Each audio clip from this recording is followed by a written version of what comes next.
presenta un cuerpo pequeño y ovoideo, y hacia ambos lados estas elevaciones, pequeñas elevaciones que se llaman las apófisis unciformes o ganchos también de la vértebra cervical. Cabe notar que estos ganchos o apófisis unciformes solamente la tienen las cervicales, nada más, la cara superior de su cuerpo. A la misma altura, pero hacia abajo, hacia abajo, vamos a encontrar unas escotaduras, que tienen la misión de recibir los ganchos inferiores. Entonces, de esa manera van a realizar una articulación conocida con el nombre de uncovertebral. La articulación uncovertebral es el resultado de la articulación de la apófisis unciforme, ¿no?, y de la escotadura. Esa articulación le da estabilidad, bastante estabilidad a la columna cervical. Su agujero raquídeo, ¿cómo era? Una vértebra cervical, ¿qué forma tenía? Triangular, y pueden ver, triangular. ¿Cómo era su apófisis espinosa? Bífida, y pueden ver que es bífida, remata en dos terminaciones. ¿Cómo era su apófisis transversa? Ahí hay una pincita, pásamela por favor. Bífida también. Tiene un tubérculo anterior, miren, y un tubérculo posterior. Tubérculo anterior y tubérculo posterior. Y en la base de esa apófisis transversa hay un agujero. ¿Cómo se llama ese agujero? ¿Cómo se llama este agujerito? Tubérculo Este de acá, ¿cómo se llama este agujero? Tubérculo interno.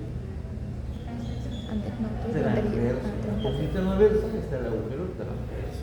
Y por este agujero pasa la arteria y la vena vértebra. Mi amor. Aquí ya podrán manipular ya las muestras y verlas. Lo que no se puede ver en una figura se puede ver acá fácilmente. Tenemos luego los pedículos, que son estas partes de acá. Ahí donde estoy agarrando, esas columnitas pequeñas son los pedículos, cortos y excavados. Sus láminas, miren, son cuadriláteras y aplanadas, bien delgadas. Finalmente presenta dos carillas superiores, miren, que miran hacia arriba y atrás. Que está situado así, el cuerpo humano no es situado así, hacia arriba y atrás, y dos carillas inferiores que están acá, que miran hacia abajo y hacia adelante. Esa descripción que les he dado, recuerdan, por la tercera, la cuarta, la quinta y la sexta. ¿Qué es lo que pasa con la sexta? Esta es la sexta, miren, esta es la sexta vértebra cervical. Tiene todo lo que les he dicho, pero su tubérculo anterior, miren, está bien desarrollado. Si ustedes le pasan el dedo por el tubérculo anterior, van a ver que hay un pequeño surco. Una vez que están repasando, van a notar aquí un pequeño surco. Ese surco es la huella que deja, ¿no?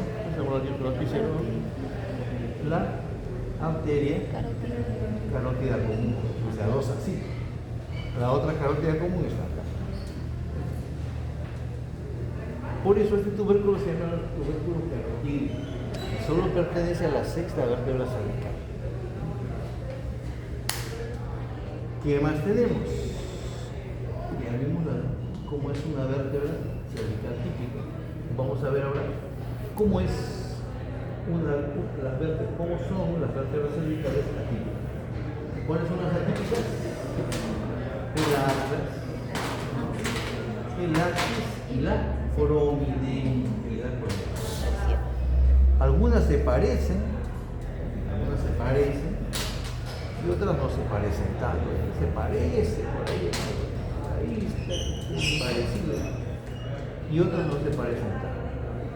Vamos a comenzar con la más típica, que es el atlas. El atlas, ¿no?, está compuesto por dos masas laterales, que estoy agarrando aquí entre mis dos dedos. Aquí tengo una masa lateral y aquí tengo la otra masa lateral. Y estas masas laterales están unidas por dos arcos. Este, que es corto, es el arco anterior, y el más largo, el arco posterior.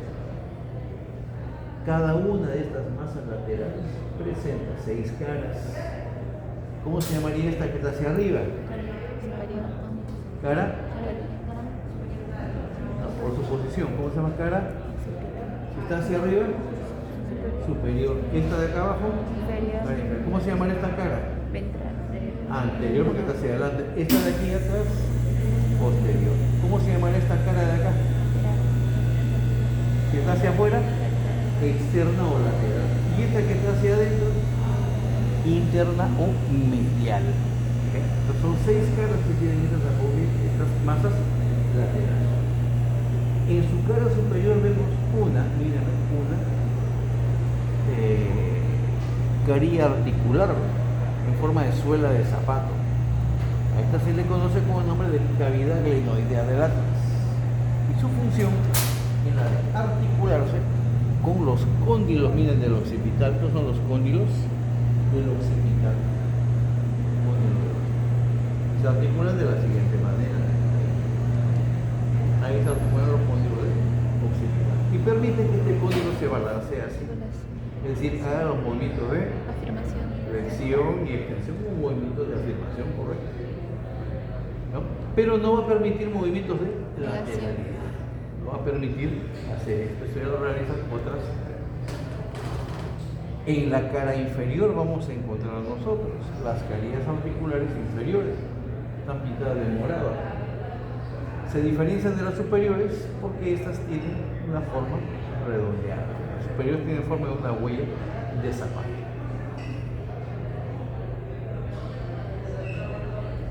Tenemos luego, ¿no?, en la cara externa a la apófisis transversa, que también para variar tiene un agujero. ¿Cómo se llama este agujero?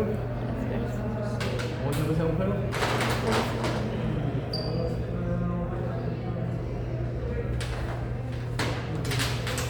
Este es el otro lado. Este es el agujero. ¿Cómo se llama ese agujero? Transverso. Entonces, las apófisis transversas del atlas tienen sus agujeros transversos, por donde pasa la arteria. ¿Y qué más? Toda arteria va acompañada de una Vena.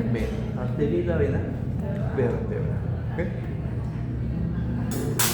En la cara interna, es decir, hacia adentro, la masa lateral presenta este tubérculo que está marcado con morado aquí. ¿Ve? Este tuberculito que está marcado con morado, ahí lo pueden ver, pintado de morado. ¿Qué le pasa en el dedo? Es bien saliendo. Es el tubérculo para el ligamento transverso. Este ligamento transverso lo podemos ver acá. Vamos a ver aquí, el ligamento transverso. Es este ligamento que va de un lado a otro, miren. Este de acá, que va de un lado a otro. Sí, este de aquí se está de un lado a otro. Lo pueden ver más claro acá. Es el verde claro. El verde más claro es el ligamento transverso. ¿Okay? Junto con sus dos prolongaciones forma el cruciforme, pero aquí solamente está el transverso. El cruciforme sí lo vemos acá porque tiene forma de cruz. De verde tiene forma de cruz, pero aquí solamente se ve el ligamento transverso, nada más. Ese es el ligamento que une a ambos tubérculos. Su cara anterior y su cara posterior, ¿no?, nos indican el nacimiento tanto del arco anterior como del arco posterior. El arco anterior tiene una cara anterior y una cara posterior. En su cara anterior hay un tubérculo, que es el tubérculo anterior del arco. Y por su cara posterior, por acá, hay pintado de verde también, ¿ves? Hay una carilla articular, dedicada especialmente a la apófisis odontoides. Esa carilla está pintada de verde aquí, ¿ves? ¿Esta de acá? Es la carilla para la apófisis odontoides. Mientras que el arco posterior tiene una cara superior y una cara inferior. En la superior vamos a encontrar estos canales, miren, estos canales que están en cada lado del arco posterior, por donde pasa la arteria vertebral y el primer nervio cervical. Finalmente, en el borde posterior del arco posterior encontramos el tubérculo posterior del atlas. ¿Okay? Tubérculo posterior del atlas. Entonces, con esto ya le damos vuelta a nuestro base. Lo que hemos visto en la clase. No. ¿Por qué será? Usted lo reconoce. Por su clásica apófisis odontoides. Esta apófisis odontoides, cuando se articula con el atlas, hace las veces del cuerpo del atlas. El atlas, miren, no tiene cuerpo, pero cuando se articula, el atlas le presta su cuerpo, su apófisis odontoide, para que sea el cuerpo del atlas. Esa apófisis odontoides presenta, miren, una carilla superior, dos carillas laterales. La carilla superior está en verde, las carillas laterales están en rojo. Hacia adelante, de color celeste, una carilla anterior, y aquí atrás en azul, una carilla posterior. ¿Qué cosas se insertaban en la faceta superior, en la carilla superior? Hay un ligamento que se inserta ahí. Esta puntita de la apófisis odontoide se llama ápice. El ápice de la apófisis odontoide. El ligamento apical. Por esa razón se llama apical, porque está en el ápice de esta apófisis odontoide. En sus facetas laterales, ¿quiénes se insertan? Los ligamentos que se abren así como alas. Los ligamentos alares. Los ligamentos alares. Su cara anterior se articula con el arco anterior del atlas. Y su cara posterior, ¿no?, recibe al ligamento transverso. ¿No? Este ligamento transverso no llega a insertarse en la apófisis odontoide, solamente está así sosteniendo la nariz. En cambio, los ligamentos apicales, ¿no?, y alares sí se insertan en la apófisis, ¿no?, odontoide. ¿Y qué cosa vemos en la séptima vértebra cervical? Aquí hay una séptima, está bonita. Está bien bonita esta séptima vértebra cervical. En esta vemos, ¿no?, que tiene todos los elementos de una vértebra muy parecida a una vértebra cervical. Esos elementos más grandes. Pero ¿qué es lo que difiere? Miren, ¿qué es lo que difiere? Mira, la apófisis epidiosa es bien larga, bastante larga, mucho más larga de la típica. Ese es uno. Y dos, sus agujeros transversos, ustedes pueden ver, son muy pequeños.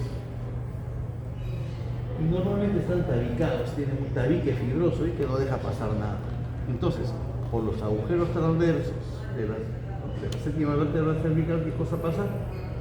La arteria no pasa nada. Está tabicado. ¿Qué es lo que hace la arteria vertebral? Se pega a la cara anterior de la columna vertebral y se mete por el agujero de la sexta vértebra. Y de ahí avanza 5, 4, 3, 2, 1, ¿no? Da la vuelta y se mete a la cavidad craneal. Pero nunca pasa por ahí. ¿Okay? Porque está el agujero tabicado. Es de un tabique. Esas dos son los elementos más importantes de esta séptima vértebra cervical. Como pueden ver, toda vértebra cervical, sea típica o sea atípica, tiene agujeros transversos. Pero el atlas no están sus agujeros, aquí están sus agujeros transversos. No he visto los agujeros transversos del axis, aquí están los agujeros transversos del axis. Todas tienen agujeros transversos. Entonces, si encuentran una vértebra con agujeros transversos, es una vértebra cervical. No hay vuelta que darle. Entonces, ahí terminamos una columna cervical. Hay tres huesos